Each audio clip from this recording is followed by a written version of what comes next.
So a wound does not heal with necrotic tissue around it. And what do I mean by that? So necrotic tissue is basically dead tissue. And so you don't heal something generally that's been infected or has like a real need for medical attention without getting rid of the dead tissue around it. Otherwise, how can it grow past what it has had to kill off in order to connect again? So um, we need to scrape away dead layers at times. And when we're talking about that just for our lives, sometimes we need to scrape away the things that we've been through rather than holding on to it. And I'm not saying it doesn't mean that we can't remember our experiences and take them forward in the form of lessons. But a lot of times I think we see people that are holding on to these things way too tight.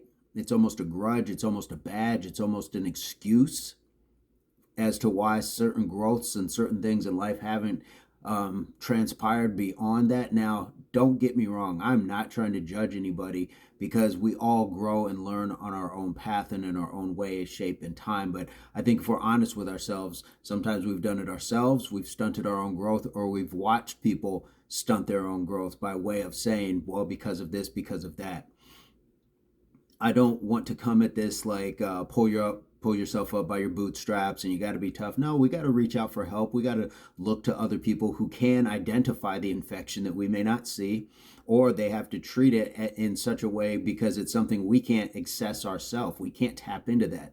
That's where if you are a surgeon or you need a surgeon because you have something on your back that you can't reach. Sometimes you need a therapist because there's that thing in your head that you can't get to, you can't tap into to figure out, okay, this is where I need to start to scrape away the dead layers, peel back the onion, so to speak, get to the wound itself, so then you can begin healing it. Because a lot of times what we think we've done is just put a band-aid over it. Now we can't see it, so it must be working, and it's not.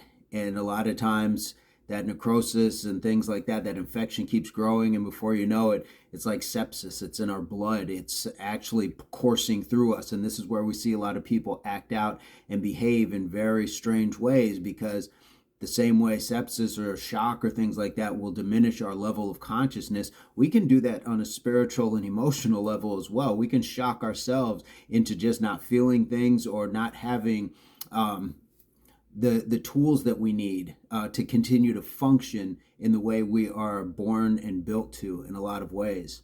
Um, so we really need to take a look at that. When we've been wounded, when we've been hurt, are we recognizing that right off the bat, or are we saying I can walk this off? Because a lot of times that's the thing, and especially for a lot of guys, we are told walk it off, grow up, man up, level up, all of these things. And no, we have to realize that these theories and these needs apply to everybody.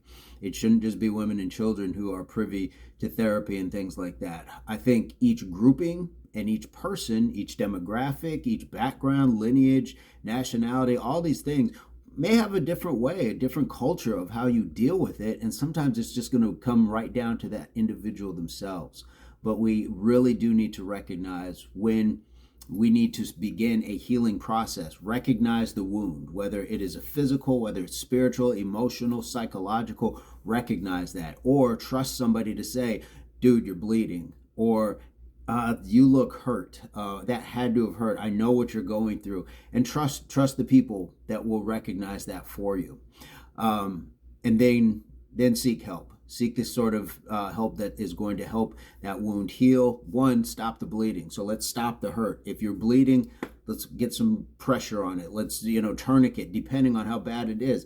If it is something psychological, emotional, spiritual, let's get you away from what it is that is really hurting you, or encourage the person. We can't make people do anything until they are ready to change their minds themselves. But all of those things said, if we can't do it for ourselves, the best thing that you can do for somebody is direct them to more qualified help. If I can't stop that bleeding, I need to be on the phone.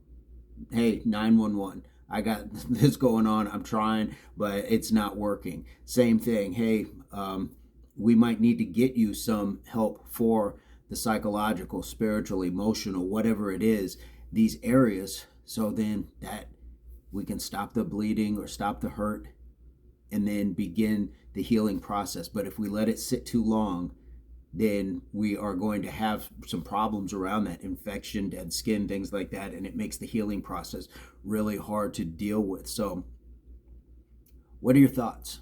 Did that connection make sense? The unhealed wound physically sometimes can be what is on our soul, spirit, in our minds, things like that. And how did you deal with it? What's your ace up the sleeve? Advice, comment, experience? I would love to hear it in the chats, because a lot of times there's a lot of people out there who are just walking around with these band-aids, and they think that it is healed, and it's not, because it's not enough sometimes to put Neosporin on cancer. It's not. It's too late at that point. So, we'd love to hear what you guys have to think on the subject. And as always, I hope this finds everybody in your place, pursuit, or beginnings of total health, mind, body, and soul. Peace, love, unity, solidarity. And this is the part always where you get the subscription in the other videos. So please subscribe to the channel, share it with your friends, and see some of the other videos. Stick around. Love to hear what you guys think, and keep the channel growing. We'll see you.